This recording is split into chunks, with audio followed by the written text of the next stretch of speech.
Good morning बच्चों। आज मैं आपको सूरदास का ही पद 11वां पद जिसका संकेत मैंने यहाँ लिखा है वो पढ़ाऊंगी। और पढ़ने से पहले आप अपने मन को शांत करिए, अपना ध्यान पढ़ाई में लगाइए, क्योंकि जब तक मन शांत नहीं होगा तब तक कुछ भी समझ में नहीं आएगा। एकाग्रता बहुत आवश्यक है। तो अब आज मैं सूरदास का जो 11वां और 12वां दो पद बचा हुआ है उसको पूर्ण रूप से समाप्त कर दूंगी। इसके बाद गद्य खंड या संस्कृत से मैं पाठ पढ़ाऊंगी और जो पद से संबंधित 1, 2, 3 जो भी यही प्रश्न पूछे जाते हैं, जब ध्यान से आप सुनेंगी क्या प्रश्न पूछा जा रहा है, क्या उत्तर बताया जा रहा है, उसको भी आप कॉपी में लिखिएगा। कुछ रेखांकित अंश भी बताएंगे, उसकी भी व्याख्या आप कर लीजिएगा, क्योंकि व्याख्या जब आप ध्यान से समझेंगी तो आपको कोई परेशानी नहीं होगी। तब बच्चों, मैं उम्मीद करती हूँ आपका मन पढ़ाई में लग रहा होगा। परिस्थिति को देखते हुए आप भी अपनी पढ़ाई कर रही होंगी। चलिए देखते हैं, ध्यान से देखिए। ये है आपका यहाँ संकेत, 11वां पद है। ऊधव भली भई ब्रज आए, विधि कुलाल की ही कांचे घर, ते तुम आनी पकाए। रंग दीहों हो कान सांवरे, अंग अंग चित्र बनाए, पाते गरे न नैन गेरते, अवधि अटा पर छाए। ब्रज करी अवा जोग ईंधन करी, सुरति आनी सुलगाए। ऊक उसास विरह प्रजननी संग, ध्यान दरस से राय। भरे संपूर्ण सकल प्रेम जल, छुअन न काहू पाए। राज काज ते गए सूर्य प्रभु, नंद नंदन कर लाए। यहाँ देखिए, गोपियां कृष्ण के वियोग में व्याकुल हैं और वो अपनी जब उद्धव उनके पास आते हैं तो उद्धव के पास गोपियां अपनी मनोदशा को किस रूप में प्रकट करती हैं। कृष्ण के वियोग में व्यथित हैं, अपनी व्यथा अपनी पीड़ा को वो किस रूप में उद्धव के सामने गोपियां प्रकट करती हैं, किस लिए वो व्यथित हैं, किसकी पीड़ा उन्हें सता रही है। तो कृष्ण की पीड़ा, क्योंकि कृष्ण उन्हें छोड़कर मथुरा चले गए हैं। अब उद्धव के आगमन को, यहाँ जो उद्धव कृष्ण के संदेशवाहक के रूप में गोपियों के पास आए हैं, तो उद्धव के आगमन को यहाँ वो अपने लिए अच्छा कहती हैं। अपनी वाणी की चतुरता से उद्धव से कहती है कि आपका आना मेरे लिए काफी अच्छा हो गया। क्यों हो गया वो आगे इस पद में आप देखिए। उद्धव भली भई ब्रज आए, उद्धव भली भई ब्रज आए। हे उद्धव, बड़ा अच्छा हुआ कि तुम ब्रज में आ गए। हे उद्धव, ये हमारे हित की बात है, हमारे लिए बड़ा ही अच्छा हुआ कि तुम ब्रज में आ गए। क्यों? देखिए इसका कारण क्या है। विधि कुलाल की ही कांचे, कुलाल माने कुम्हार होता है, विधि माने ब्रह्मा, यहाँ प्रतीकात्मक शब्द है। कुलाल का शाब्दिक अर्थ क्या है? कुम्हार, विधि मतलब ब्रह्मा, कांचे माने कच्चा, घट माने घड़ा। अब यहाँ देखिए गोपियां क्या कहती हैं कि कुम्हार रूपी, ब्रह्मा रूपी कुम्हार ने विधि कुलाल, विधि माने ब्रह्मा, कुल्हाल माने कुम्हार, तो ब्रह्मा रूपी कुम्हार ने जो हमारे इस शरीर रूपी कच्चे घड़े को निर्मित किया था। कांचे घट, कांचे घट यहाँ देखिए साम रूपक अलंकार है, रूपक की छटा है यहाँ, क्योंकि यहाँ उपमेय में उपमान का भेद रहित आरोप है। तो विधि कुलाल, इसमें भी साम रूपक ही है, यहाँ भी उपमेय में उपमान का भेद रहित आरोप है। तो विधि कुलाल की ही कांचे घट, यहाँ विधि माने ब्रह्मा, कुलाल माने कुम्हार, तो ब्रह्मा रूपी कुम्हार ने जो हमारे इस शरीर रूपी कच्चे घड़े को निर्मित किया, ते तुम आनी पकाए, उस घड़े को हे उद्धव तुमने आकर भली भांति पका दिया। अब कैसे पकाया, ये बात आपको आगे स्पष्ट हो जाएगी। रंग दीहों हो कान सांवरे, और श्री कृष्ण ने हमारे इस शरीर रूपी कच्चे घड़े पर देखिए क्या किया। रंग दीहों हो कान सांवरे, अंग अंग चित्र बनाए। श्री कृष्ण ने हमारे शरीर रूपी कच्चे घड़े को क्या किया था? रंग दिया था और अंग अंग चित्र बनाए और हर अंग पर सुंदर सुंदर चित्रकारी की थी।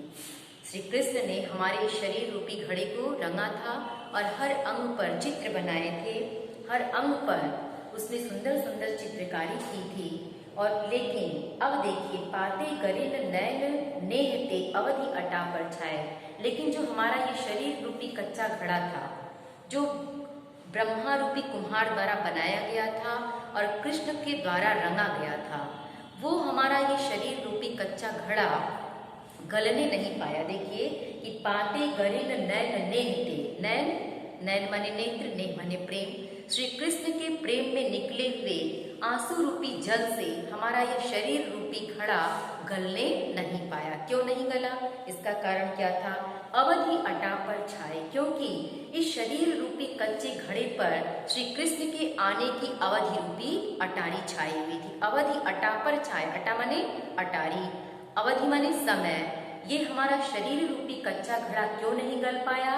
क्योंकि इस शरीर रूपी कच्चे घड़े के ऊपर श्री कृष्ण के आने की अवधि रूपी अटारी छाई हुई थी।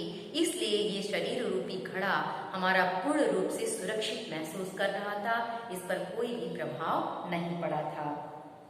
ब्रज करी अवा जोग ईंधन करी। अब देखिए क्यों उन्होंने कहा कि बड़ा अच्छा उद्धव आप आकर किए, क्यों अच्छा किए वो देखिए स्पष्ट है कि ब्रज करी अवा, संपूर्ण ब्रज को तुमने क्या कर दिया? आवा बना दिया।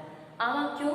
क्योंकि आवा जानती है वो कुम्हार जहाँ कच्चा घड़ा अपना कच्चा पात्र बनाता है मिट्टी का, तो वो आवा में अपने कच्चे पात्र को, मिट्टी के पात्र को उसमें पका देता है, कुम्हार के द्वारा वो बनाया जाता है। अब यहाँ देखिए गोपियां उद्धव के संदर्भ में क्या कहती कि ब्रज करी अवा जोग ईंधन करी। हे उद्धव, तुमने तो संपूर्ण ब्रज को ही आवा बना दिया और जोग ईंधन करी, और जो अपनी योग की बातें ब्रजवासियों के सामने तुमने प्रकट की, वो तुम्हारी योग की बातें ईंधन का काम की। क्योंकि हम लोग तो ऐसे ही विरह की आग में जल रहे थे श्री कृष्ण के अभाव में, और उनकी याद दिलाकर ऐसा लगा कि संपूर्ण ब्रज को तुमने क्या किया? आवा बना दिया, जोग ईंधन करी। और संपूर्ण में सांगरूपक अलंकार है, यहाँ देखिए जोग ईंधन करी, आपने योग रूपी ईंधन को उसमें लगा दिया। योग रूपी ईंधन का मतलब क्या है कि अब आप कहते हैं कि कृष्ण को भूलिए और योग साधना में लीन हो जाइए, तो इनकी विरहाग्नि और क्या होगी? तेज हो जाएगी। इसीलिए वो कहती है कि संपूर्ण ब्रज को आपने आमा बनाया और आपके जो योग की बातें हैं वो तो ईंधन का काम की। फिर आगे क्या कहती है? सुरति आनी सुलगाए, सुरति आनी सुलगाए, और श्री कृष्ण की स्मृति रूपी आग से उस योग रूपी ईंधन को तुमने सुलगा दिया। यानी संपूर्ण ब्रज को क्या किया? आमा बनाया। जोग ईंधन करी, योग की बात रूपी ईंधन को तुमने उसमें लगा दिया। और सुरति आनी सुलगाए, सुरति किसकी याद? सुरति माने याद, तो श्री कृष्ण की स्मृति रूपी आग को उसमें तुमने लगा दिया।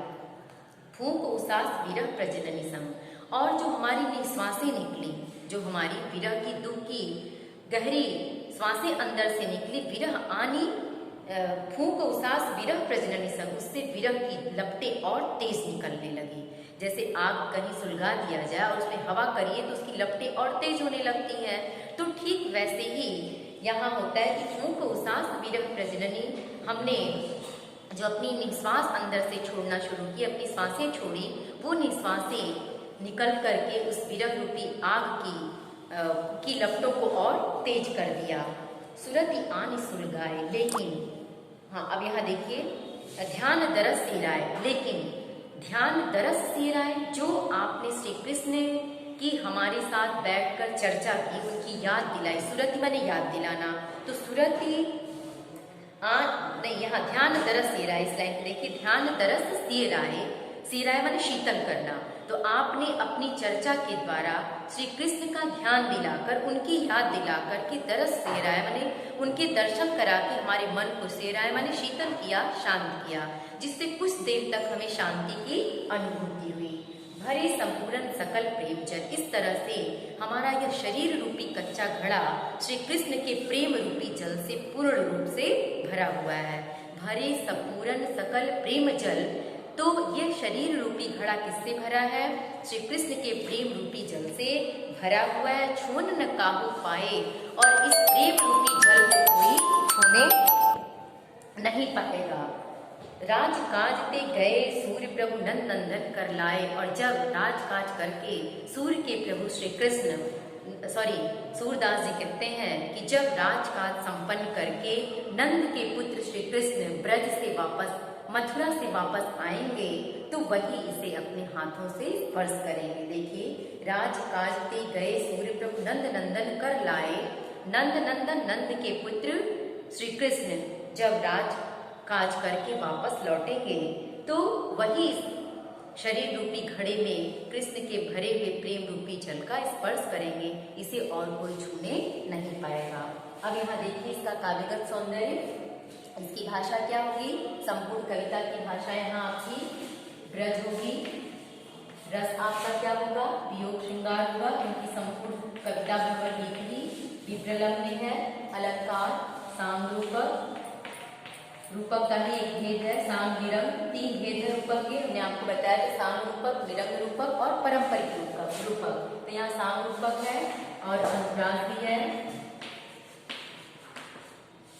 और यहाँ गुण क्या होगा? माधुर्य भी है, प्रसाद भी है। देखिए माधुर्य गुण वहां होता है जहाँ श्रृंगार रस होता है, मधुरता पूर्ण शब्दों का प्रयोग होता है, और प्रसाद गुण जहाँ कोई भी भाषा स्पष्ट रूप से उस कविता के भाव को प्रकट कर दे। तो यहाँ दोनों चीज होने के कारण यहाँ प्रसाद भी है और माधुर्य भी है।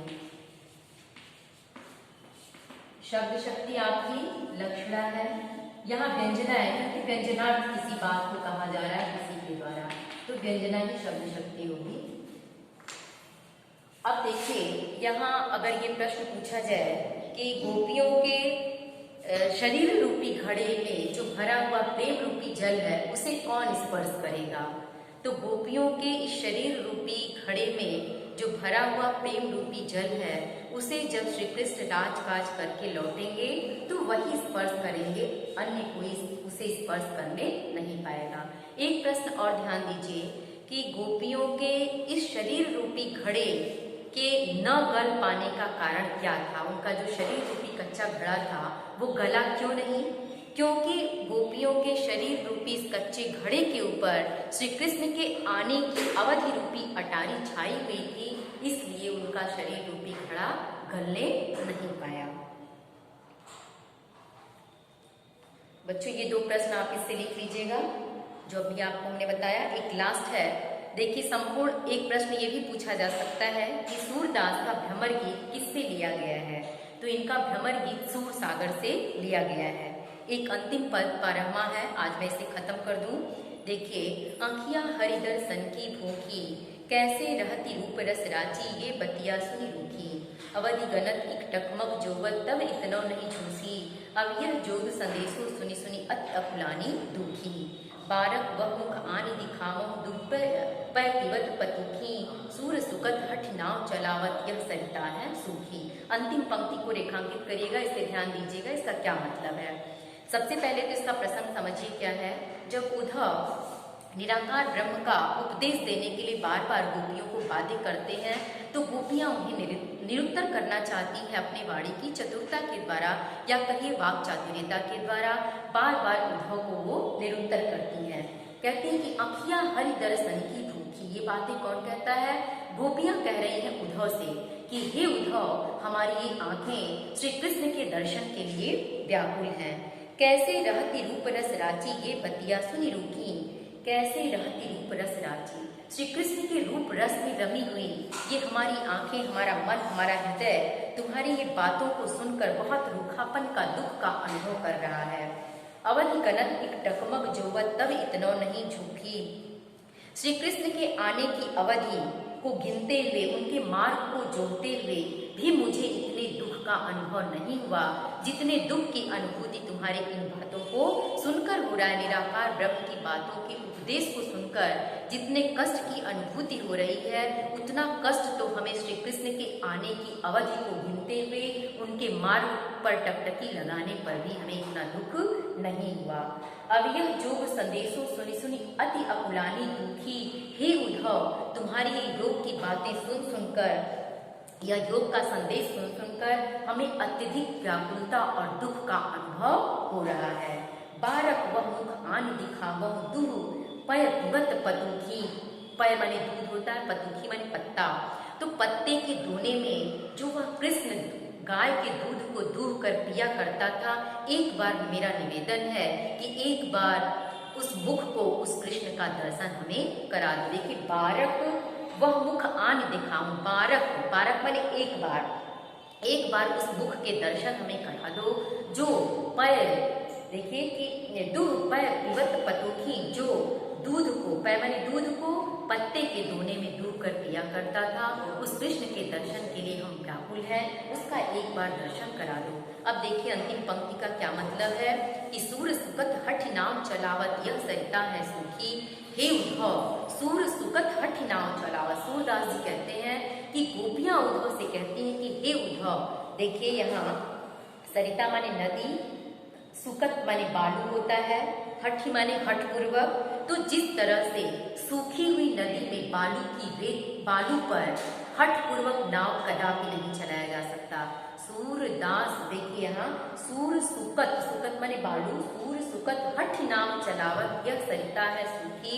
जिस तरह सूखी हुई नदी में बालू पर या रेत पर नाव चलाना संभव नहीं, हठ पूर्वक नाव नहीं चलाया जा सकता है, उसी प्रकार ये हमारा शरीर रूपी नदी पूर्ण रूप से सूख चुका है।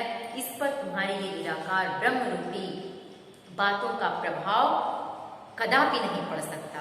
यानी स्पष्ट करने के लिए इन्होंने क्या सहारा लिया है कि सूर सुकत हठ नाव चलावत ये सरिता है सूखी। अगर सिर्फ एक लाइन की ये व्याख्या आपको करनी होगी तो आप पहले भाव स्पष्ट करेंगे कि जब निराकार ब्रह्म का संदेश देने के लिए बार बार गोपियों को उद्धव बाध्य करते हैं तो गोपियां उद्धव को निरुत्तर करते हुए कहती हैं अपनी वाणी की चतुरता के द्वारा। इस लाइन की व्याख्या आप लिख लीजिएगा कि जिस प्रकार हठ पूर्वक सूखी हुई नदी में रेत पर नाव नहीं चलाया जा सकता, ठीक इसी प्रकार से कृष्ण के अभाव में आपके ज्ञान की बातों का, निराकार ब्रह्म की बातों का हमारे ऊपर कोई भी प्रभाव पड़ने वाला नहीं है। तो मैं समझती हूँ बच्चों आप इसकी व्याख्या समझ गई होंगी। और इसमें भी देखिए आपका वही ब्रजभाषा ही है और यहाँ भी विप्रलभ श्रृंगार भी है, गुड़ भी यहाँ प्रसाद और माधुरी दोनों ही है। अब इससे देखिए कुछ प्रश्न लास्ट में है वो मैं बता देती हूँ आपको। शब्द शक्ति यहाँ भी लक्षण और व्यंजना ही है और छंद में आपका गे पद होगा, भाषा वही है ब्रज। और यहाँ देखिए कहीं कहीं अनुप्रास की भी छटा है और रूपक अलंकार तो है ही। यहाँ देखिए गोपियां श्री कृष्ण का प्रेम और रूप रस चाहती हैं, इसीलिए वो योग के उपदेश को स्वीकार करना नहीं चाहती। अच्छा इसमें एक प्रश्न है कि गोपियों की आंखें किसके लिए व्याकुल हैं? तो गोपियों की आंखें श्री कृष्ण के दर्शन के लिए व्याकुल हैं। अच्छा एक प्रश्न और है कि किसके योग के संदेशों को सुनकर गोपियों की आंखें अत्यधिक दुखी और व्याकुल हैं?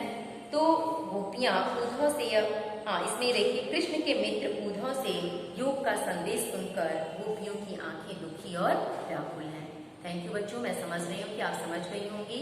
कल या तो गद्य खंड या तो संस्कृत खंड से मैं आपको पढ़ाऊंगी और इतना आप अपनी कॉपी में कर लीजिएगा। इसके बाद संधि मुझे पढ़ाना है, अलंकार रस छंद आपको जितना पढ़ाएंगे बस उतना ही आप तैयार करेंगे, फिर स्कूल में आने पे आगे बताया जाएगा। Thank you.